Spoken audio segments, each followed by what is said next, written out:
Clannad is the first story to ever make me cry. And I'm not talking about getting a little misty or teary-eyed. I mean genuinely bawling my eyes out on my living room floor. And I remember it really well because back then I was actively searching for a story that would make me cry. Clannad turned out to be that story. So when I tell you my score after finishing it was a 10 out of 10 and stayed a 10 out of 10 even after recency bias, even after watching other stories that did bring me to tears, it should be more than enough to make you understand that the 10 out of 10 came from somewhere real. But I'm changing that. Now, before you come from my head, hear me out first. This is not a hate piece, okay? This isn't me trying to be the guy who tears down something people love for the sake of it. I genuinely, deeply and personally love this story just as much as anyone else. It lives in the part of me that most stories will never reach. But the thing about loving something, and I mean the real version, is that it requires you to be honest with it. And what I've come to understand now that I've grown as a person, now that my tastes have evolved and I know what I actually want from a story, is that a lot of us, myself very much included, have been mixing two distinctive things into one. Clannad is a perfect execution of what it chooses to do. It is not a perfect story. And that difference is what I want to get into today. Clannad's main focus lies around the themes of family, grief, connection, the cost of loss, and how all those things shape a person. Within that narrow specific scope, it explores those themes or topics, whatever I want to call them, deeper than any other story I've encountered. Its entire structure, be it pacing, emotional architecture, and character work, is shaped by its goal to explore those particular themes. And of course, within that lane it chose, Clannad's emotional craft is nothing short of exceptional. The story builds attachment through all the little side plots in season 1 to get you to care about the characters, because as you know, if you've watched Clannad, that is, it needs you to care for anything to hit. One thing I just have to say about Clannad that I think everyone would agree with is that it's such an emotionally honest story. It doesn't lie about anything it shows you. Grief, loss, family, all those things cost something and changes people permanently. Clannad means what it says about all of them. And it achieves this through the sheer beauty of its craft, not by trying to manipulate you into feeling sorry for these characters. Because of all that, Clannad has built itself a very firm reputation in the community as one of, if not the greatest romance anime of all time, which is completely valid and completely deserved. The people who gave Clannad a 10 after finishing it, myself included like I said earlier, weren't wrong about what it did to them or how it made them feel. But this raises a really serious question. Is perfect in what it does the same as perfect story? These two things are being merged into one, and I don't think they should be. Personally, what I think most people mean when they call Clannad perfect is that it made them feel deeply on a personal and fundamental level, perfectly executing what it set out to do. Now, while that's in fact true, it doesn't necessarily equal Clannad to being a perfect story. Perfectly executing a chosen theme or topic with incredible depth and being a perfect story are two very different things. And I mean very, very different. How big a scope you have matters, not just your execution within that scope. My personal criteria for a 10 out of 10 includes emotional depth, psychological depth, characters being treated as real, contradictory, ugly human beings like we are, plus the narrative not judging them for it, but rather just letting them exist and having you, the viewer, independently decide what to think of these people, not having your judgment swayed by how the story is specifically trying to portray them. Of course, having all those things alone doesn't guarantee a 10. How well they're executed plus other bits like symbolism, catharsis, and all the like matter as well. A story that picks one central topic and executes it flawlessly is still nevertheless limited by the narrowness of that one central topic. Clannad satisfies the emotional half of my personal criteria exceptionally well, but respectfully fails miserably when it comes to the psychological aspect.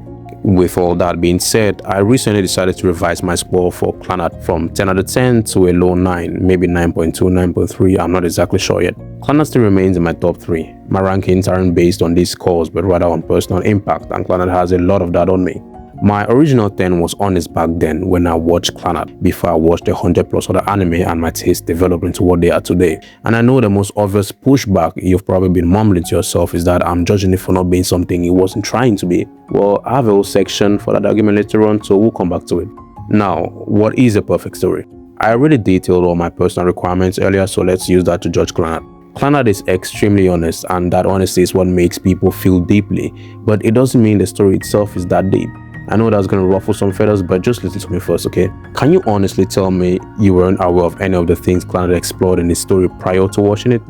Did it explore anything within its broad theme of the struggles of life to such a deep level that you learned something new about people or life in general? I'm sure most of you, if not all, are nodding your heads right now saying, yes, I learned sometimes life is going to get tough, or the joy and sadness of having a family, or the difficult circumstances surrounding fatherhood. But subconsciously, you already knew all those things. Clannad just makes you feel them to such an extent that you default to thinking you're learning them for the first time. Additionally, it doesn't really explore uncomfortable or avoided human topics, which is something I personally like seeing in stories. This all brings me back to the fact that being honest about something isn't the same as dissecting it. Immersing yourself into the ugly and contradictory parts inside all of it. The Monogatari series and Scums, which are perfect examples of this. These stories put you inside the contradiction, the self-destruction, and the ugly ways people actually respond to pain. In contrast, Clannad shows you beautifully, but it still shows you. Showing something doesn't equal dissecting it. Feeling doesn't equal understanding. And just to clarify, this isn't me setting some universal decree that all stories need to be psychologically deep. I'm not trying to issue a rule about what stories should be. Different stories set out to do different things, and that's a good thing.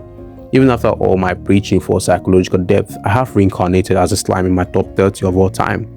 And the reason for that is simple. I love the story for what it is. It does what it sets out to do without trying to be something it's not. It's not a 10 out of 10, but I still love it. What I'm trying to say here is my personal criteria requires all those things for a story to be a 10. Clannad only gives me half of it. When I was brainstorming for this video, the first word that came to me as the most descriptive for Clannad was tame. But I think fable is a better fit. You know how a fable is naturally inclined to express what things mean? Like in Clannad's case, it tells you the truth about grief the way a parable tells you the truth about life. A dissection, though, is more concerned about having you understand how these things feel like from inside the mess. Clannad is a beautiful, honest fable, but it's not a dissection. But the thing is, Clannad is actually intentional about its supposed limitation. Its themes, like we've discussed before, are redemptive forces. The story is trying to tell require it to be warm and not psychologically complex. They couldn't make the thematic execution psychologically raw without undermining its main message. The emotional beauty and the psychological limitation are two sides of the same coin. It was intentionally designed to be that way.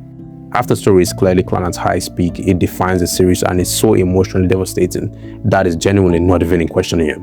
But does it dissect grief or does it just show it to you? We get to feel with Tomoya. Everything he goes through, we deeply feel with him, but we're never really inside him. We're more like observers of his loss, not inhabitants of his psychology. We never get to see the ugly internal workings of how a person falls apart. Of course, the most common critique would be if it made you feel it that much, it did its job. Well, yeah, but feeling doesn't equal understanding. Emotional impact is real and valuable, but it's not psychological depth. Alright, some actual examples of this. Nagisa is the most obvious victim of Clannad's same problem. With all due respect, she doesn't really feel human to me. It's more like she just exists in the story as a character rather than living there as a person. I'm sure you're thinking, but Oda, she is a character. I mean, yeah, she is a character, but a story's goal should be to immerse you so much so that the characters feel like real people doing real things. That's something very few stories manage to achieve, but I think it's fundamentally a requirement. Nagisa just exists to be Tomoya's wife, to be the main love interest. Couple that with the fact that this is a story about family and the gap in her psychological depth is glaringly obvious. The good thing about that is it's not carelessness or laziness in the writing. Nagisa just can't be psychologically complex. She's supposed to be a warm, redemptive figure through whom Tomoya grows. Making her psychologically messy or contradictory like I would have liked undermines her actual role within the story. But still, the story protects her, and that's the reason she doesn't feel human. Don't get me wrong, there are people IRL who are naturally warm and sweet and cuddly, just bundles of joy in general. But even those people have real, human, everyday problems they're dealing with underneath all that. The story just uses Nagisa to give Tomoya something to love and eventually grieve. From there, he's properly explored. Nagisa is a catalyst of his arc, but not the subject of her own. Because of that, Tomoya becomes the only character who gets real commitment for psychological exploration, but even he isn't fully explored. Tomoya is the closest thing Clannad gets to honest, ugly psychological character writing. His anger, his broken relationship with his father, his withdrawal, his failure as a father after Nagisa's death, that's all really good stuff. And it all works because the story is willing to let him break in ways it won't let anyone else. But even all that messiness is coated with Clannad's naturally warm nature. Him being the only person who gets remotely close to good psychological writing says a lot about the story's self-imposed limits. To me, Tomoya's dad has the best psychological arc in the whole series and is such an unfortunate example of wasted potential. In season 1, he comes off as an irresponsible parent who just drinks and sleeps all day. But after seeing his backstory and afterstory, I thought to myself, he has real potential for a beautifully human psychological arc. But like you all know, he only got like 1 or 2 episodes and the show just moved on. He's the clearest glimpse of what Clannad could have been if he had pushed deeper.